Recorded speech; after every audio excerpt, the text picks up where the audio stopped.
The New York Times is showing their true colors. Donald Trump wants to make a real estate investment that seems to send Rachael Maddow off the deep end. Rashida Tlaib hates her grandma, and AOC wants to blow up the Constitution again. A lot of awesome stuff this week so far. Kind of fun. None of it's life-changing, but it is kind of interesting. This is Gene, and you're listening to Dumbasses Talking Politics.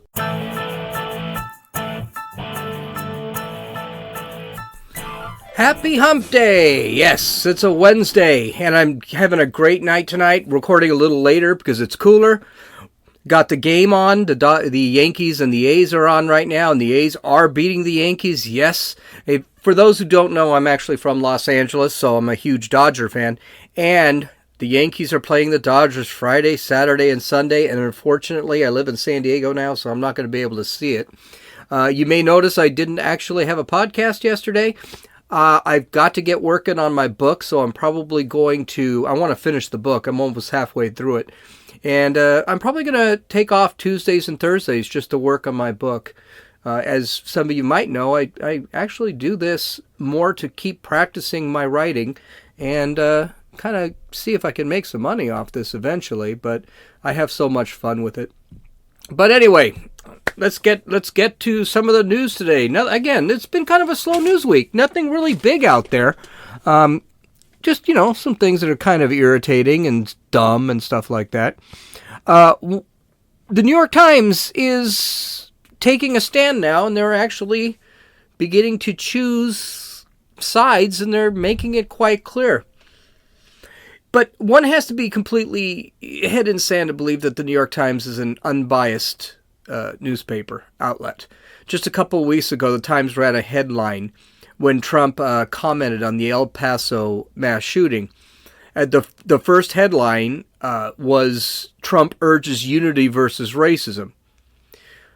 Now, this sounds about right because in his speech, that's pretty much what he did. He basically condemned racism and urged the country to get together.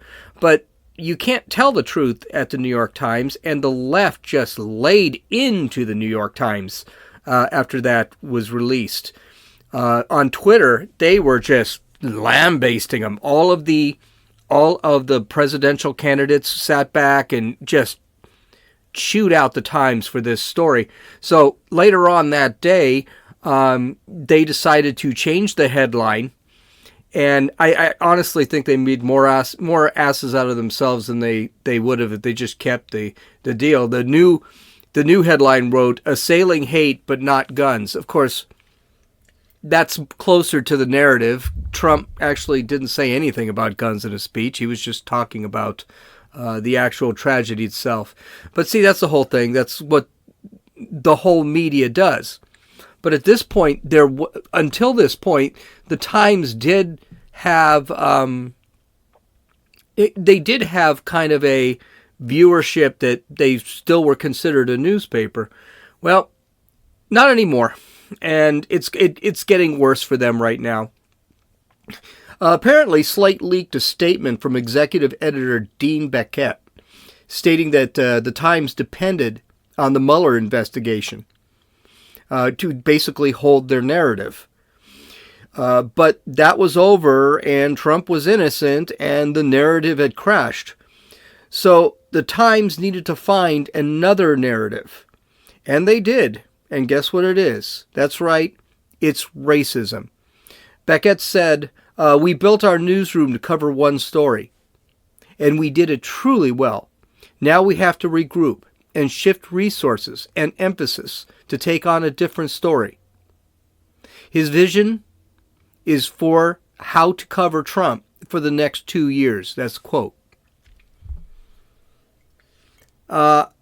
How America has become so divided by Donald Trump, particularly when it comes to race, is the new narrative they're actually going to hold out on. And the New York Times did not take a lot of time to actually push that racism narrative. And by the way, that racism narrative is exactly what all candidates are actually pushing now. You'll notice the last 2 weeks, everybody is a racist. Well, the New York Times Magazine just released a piece made up of several essays called the 1619 Project. I actually wanted to talk about this on Monday or maybe yesterday, but I needed to read it. It's actually kind of long. This crap show is a group of essays by New York Times writers that say that the country did not start in 1776 with the implementation of the Declaration of Independence or the formation of our government, but it started in 1619 when the first slaves were brought into this country. Now, just to let you in 1619, that's when the first slaves were brought in. There were about 20 of them. So slavery was just really beginning to kick off in the United States. And the reason they decided to bring this up is obviously it's the 400-year anniversary of slavery in the United States. Throughout the essays, the writers discuss how all aspects of American society, from capitalism to imprisonment to healthcare, were created from the sweat and suffering of African slaves. And it also explains how the country still has systemic racism built in to our culture and to our government, and that black people are still suffering. Now, I haven't read any of this. I've read a couple of things. There is a video. The New York Times did release a 2-hour video on the 1619 Project. And if you go to my website at www.dumbassestalkingpolitics.com and you have nothing else to do in your life, you can actually go in and watch the whole 2-hour video. Just an FYI, it's garbage. It's absolute garbage. I watched it. I watched about 30 minutes of it. I had had enough. And I was actually going to take some quotes on the project, but I thought no, because it's just not very good. It's not very well thought out. And what these guys actually did is they kind of cherry picked topics. So it's kind of a tough thing to really quote without any backing. So I'm not even going to quote from it. Now, see, I do agree we need to acknowledge slavery. It was a dark point in our history, and it should never be forgotten. 9/11 should never be forgotten. Pearl Harbor should never be forgotten. There are lots of things. There are lots of tragedies. The systemic racism through the more than 3/4 of the 20th century. We can't forget that. But here's the thing. We did have that little spat called the Civil War in 1861 through 1865. And hundreds of thousands of U.S. soldiers died on both sides. And all that was to end slavery. And the real kicker with that whole thing is that war was started by white men. Why? Slavery was evil. And we knew it was evil. Half the country knew it was evil. Most of the country knew it was evil. And we fought a war to free the slaves. Now, we did have Dred Scott decision. We had we still had systemic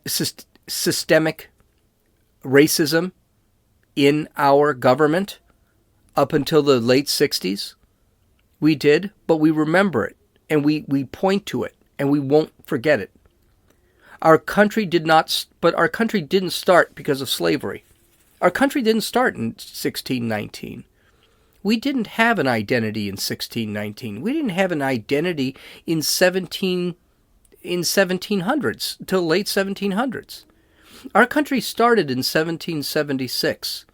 Our economy started in the late 1700s with our capitalist economy. Capitalism had nothing to do with slavery. It didn't. Slavery was around, sure, but it was separate. It was not the same. We didn't become a capitalist country because we had slaves. We were a capitalist country because that's how we grew. Slavery, if anything, us ending slavery and the systemic racism through the 20th century proves that the United States is a great country. And the reason it proves it's a great country is because we ended it. We ended slavery. We ended systemic racism. We ended it all. And we should celebrate it. But unfortunately, people can't do that. And the New York Times can't get away with that. Everything in this country has to be bad. Everything has to be bad. I mean, it's just, we are a no-good, bigoted, sexist, racist country that runs on a patriarchy and toxic masculinity and all this garbage. It's stupid. And see, the problem is, these people are teaching our kids. Now, why am I bringing this up? Because the Pulitzer Center actually released a document. I'm holding it in my hands. It's an 11-page document that goes over some of the quotes from this 1619 project. And then they've got questions that they can actually ask the students in classes about this project. So this is pure indoctrination.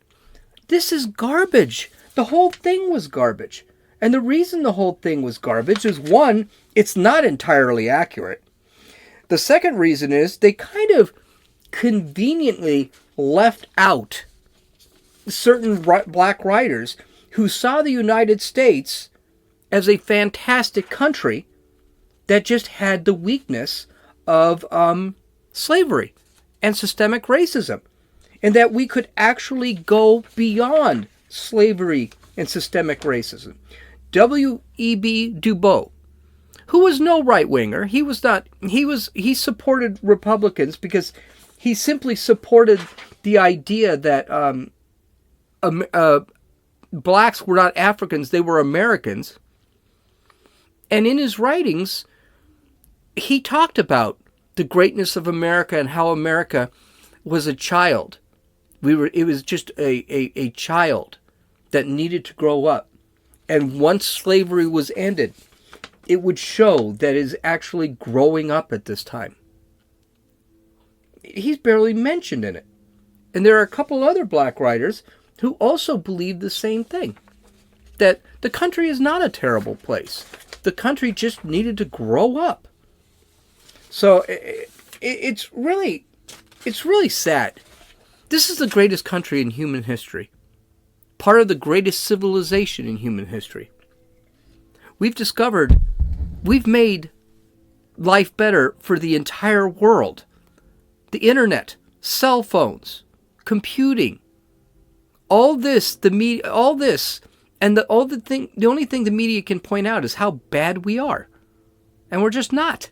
It's a great country. It's kind of infuriating, but what it is it's really sad. And it's sad because if you have a conservative like myself, I don't agree with any of them. Yes, we had some bad times. We also interned the Japanese during the World War. We were also flirting with fascism in the 30s and 40s. We were flirting with communism in the 30s and 40s. There are a lot of parts of our history that are kind of scary that aren't really talked about a lot. I mean, Woodrow Wilson actually thought that Hitler was not a bad guy in the 30s.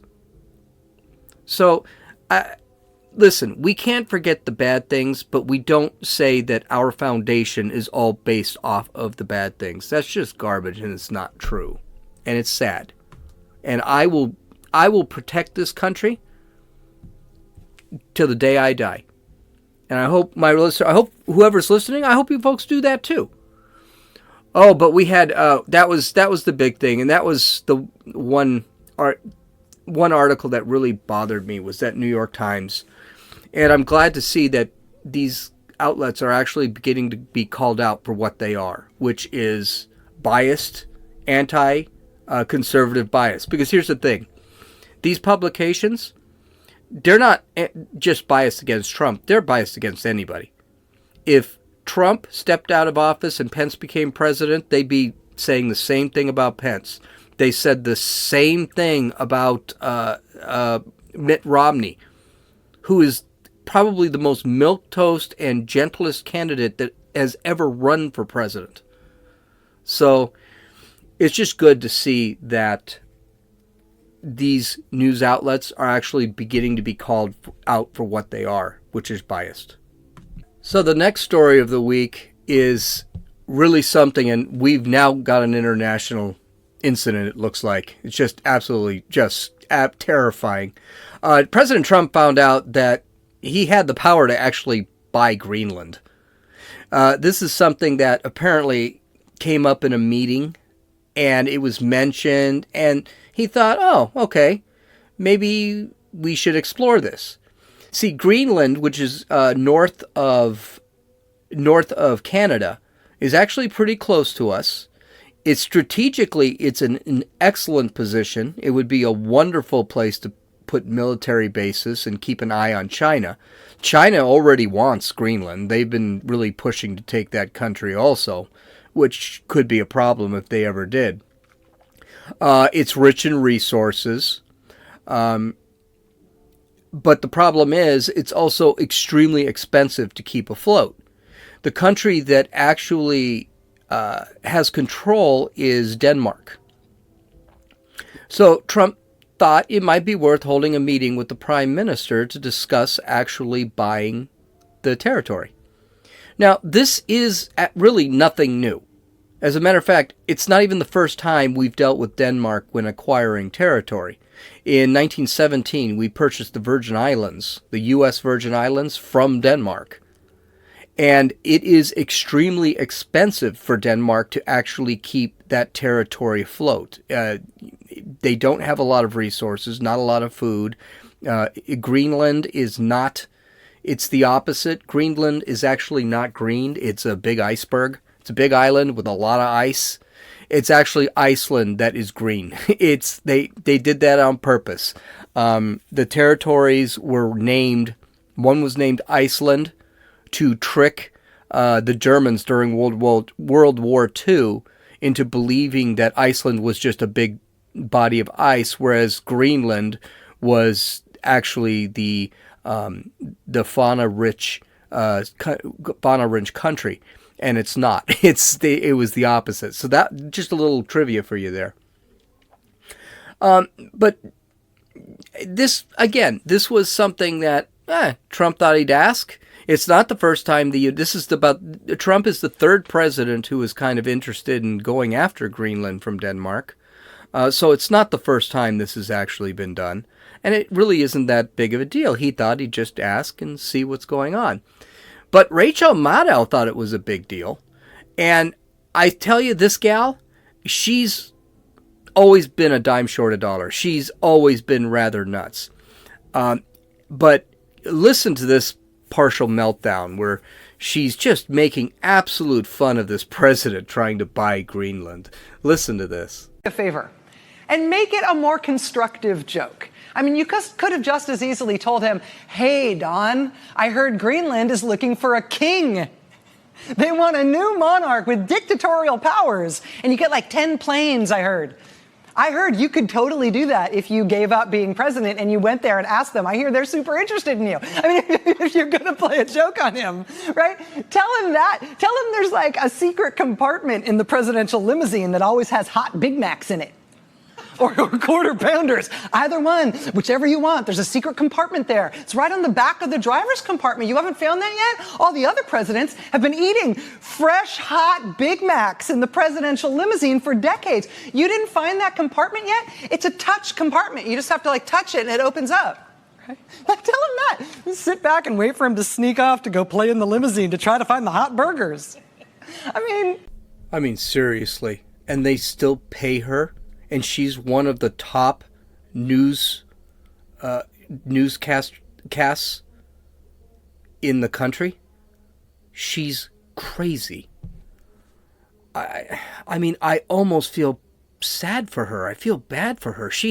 Her hate for this guy is so bad. She just sounds crazy. If you go to www.dumbassestalkingpolitics.com, you can actually look at the entire video, her entire rant. It's about 4 minutes long. And she's waving her arms, and that fibbly head of hers is just going back and forth, and she's just laughing at herself. It's absolutely insane. Here's the thing: Trump probably wasn't really all in and pushing for Greenland. He posted an awesome meme on Twitter, and again, go to the website and you can actually look at the meme. It's basically Greenland, which is very sparsely populated.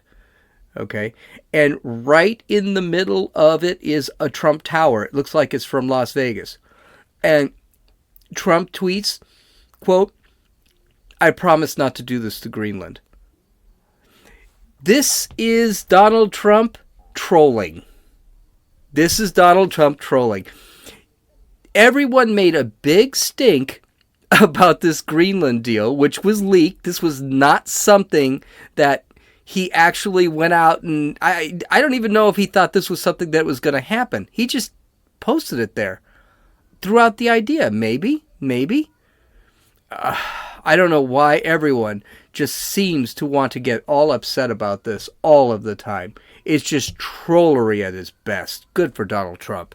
And I know he enjoys this. This is why Donald Trump is not losing his hair or anything. If that's his hair, who knows? But anyway, the prime minister from Denmark basically said no. And she said it kind of in a rude way. She said not everything, something about, not everything has to do with the Trump and we're not interested in doing any, there are ways of doing it that are probably better. And this pissed Trump off. So Trump was supposed to meet with the prime minister of Denmark next month, and he canceled the meeting. He basically said, that was kind of rude. You didn't really need to do this. So the prime minister of Denmark is angry because they had been preparing for his visit now for a couple of months, and now suddenly the media is calling this an international incident. I'm not exactly sure how this is an international incident. I mean, what's Denmark going to do? Stop importing tulips and those wooden shoes they have? I'm not exactly sure, but hey, whatever. It's just awesomeness. And now, of course, we got to talk about the squad, because what's a week in the news without the squad? I think they're just as bad as Trump. Well, they're back. Last week, we talked about how Rashida Tlaib and Ilhan Omar were not allowed into Israel because their itinerary said they were visiting Palestine. And now Israel, by the way, there is no Palestine. Again, I'm going to say that again. I'll say it every time. It doesn't exist. They also supported the anti-Semitic BDS movement. Basically, what that calls for is to stop giving aid to Israel until Israel decides to make Palestine up. Let's face it, Palestine doesn't want to have their own country. They want Israel blown out from the map. That's what they want.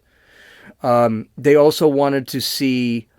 They also wanted to visit with openly anti-Semitic and groups that support terror. They had no anything on their itinerary about visiting any Israeli politicians. This was strictly going to be a Palestinian mission.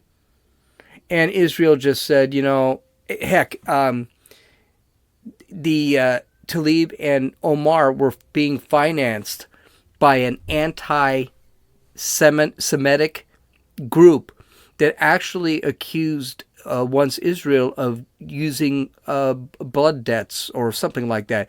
Basically, their blood debt or a blood oath was, they had proclaimed that Israel, the Jews, were actually using Christian blood to make their matzahs. So it's just, this group is way out there. They're just anti-Semitic.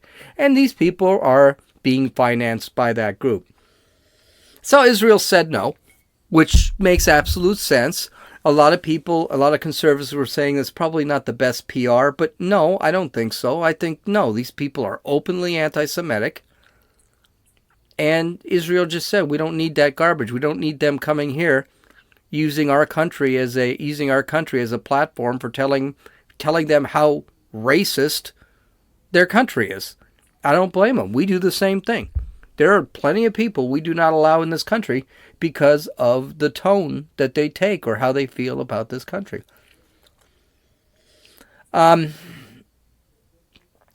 Tlaib wasn't finished. She put in another request to go to Israel. This time, she wanted to visit her 90-year-old mother, who was not doing well. Okay, and she said, if I don't go now, I'll never go again. Israel took the request, and they approved it with the condition that Tlaib not bash Israel, not make this into a political Palestinians versus Israel thing. Well, she couldn't even do that. So she decided not to go to Israel and not to visit her mother. And with crocodile tears, she explained why she wasn't going to Israel in a news conference. Let's listen to this. It's awesome. Representative Tlaib, you signed a letter agreeing to abide by Israeli restrictions if they allowed you to see your grandmother. After they approved that request, why did you change your position? I spoke to my family, and I think my grandmother said it beautifully when she said, I'm her asfur. Asfur in Arabic means her bird. And she said, I'm her dream manifested. I am her free bird. So why would I come back and be caged and bow down when my election rose her head up high, gave her dignity for the first time? And so through tears at 3 o'clock in the morning, we all decided as a family that I could not go until I was a free American United States Congresswoman coming there not only to see my grandmother, but to talk to Palestinian and Israeli organizations that believed that my grandmother deserved human dignity as much as anyone else does. What an ever-loving crock of garbage. I was going to say the S word, but I decided not to keep it moderately clean. This gal...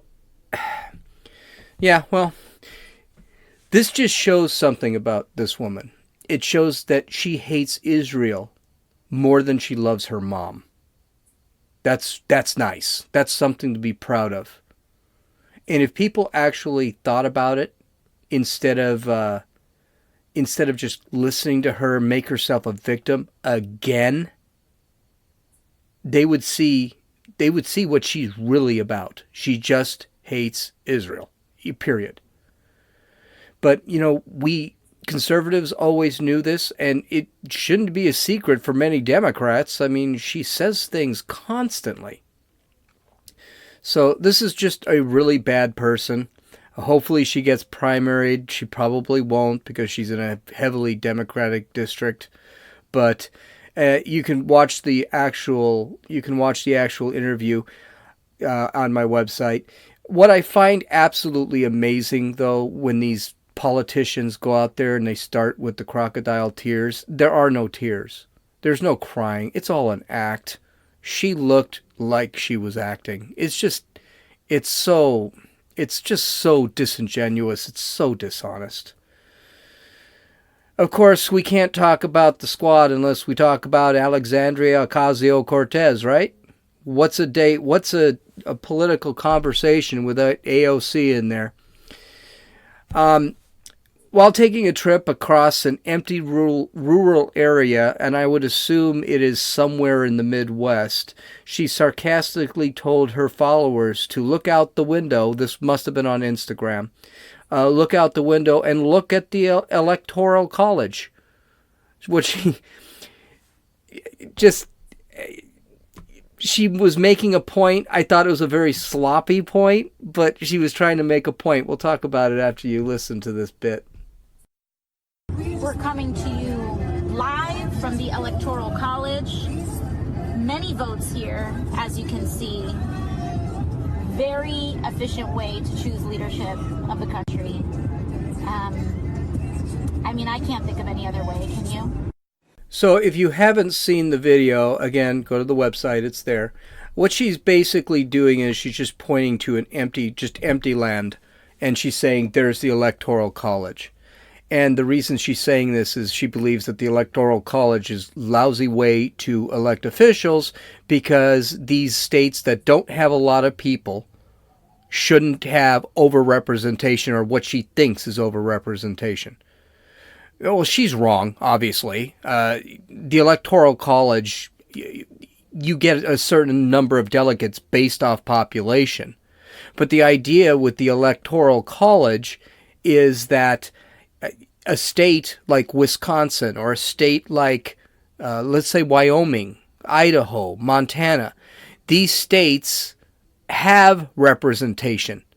Because right off the bat, if we let only the largest states vote, only the states with the thickest population vote, well then what's going to be the point of a candidate going to a Wyoming, going to a Wisconsin, going to an Idaho or a Montana or a Dakotas? There won't be a point, and people won't vote. So the Founding Fathers already realized that, okay, we're going to have to make it up. We're going to have to create this Electoral College so a popular vote doesn't determine. Because let's face it, most cities are very left-wing. Most big cities share the same opinions, share the same political beliefs. And we don't want the big cities making the decisions for the country. Let's face it, if we ran on a popular vote only, and by the way, this concept, this is brilliant. This is a brilliant concept that the Founding Fathers actually thought of this when they were drafting the Constitution. It's absolutely awesome. If we did not have an electoral college, do you know what would end up happening? You'd have candidates in Los Angeles, New York, Boston, Miami, and that would be it. You'd never see, the politicians would not even bother with the other states. There'd be no point. I got to win the popular vote. So, not to mention, the politics with the Midwest is very different than it is with the big cities. So you would see very little diversity when it comes to political opinion. A Republican and a Democrat in this case, both wanting to become president of the United States, they would be pretty much the same. They would probably be, in this case, left-wingers. Los Angeles is left-wing, San Francisco is left-wing, New York is left-wing. So they would actually, both the Republican and the Democrat would probably have the same values just to get elected. So it is actually quite brilliant what they did back in the 1700s. They had the foreshadowing to actually see that, hey, we could have problems in the cities. Let's create an electoral college. Now, I'll give another. AOC doesn't look good here. She sounds like one arrogant, the B word. Just really arrogant. Oh, well, you're from a big city, so you know a lot now, don't you?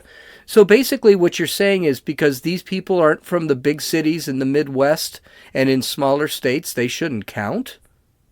That doesn't make sense to me. I mean, she just sounds arrogant.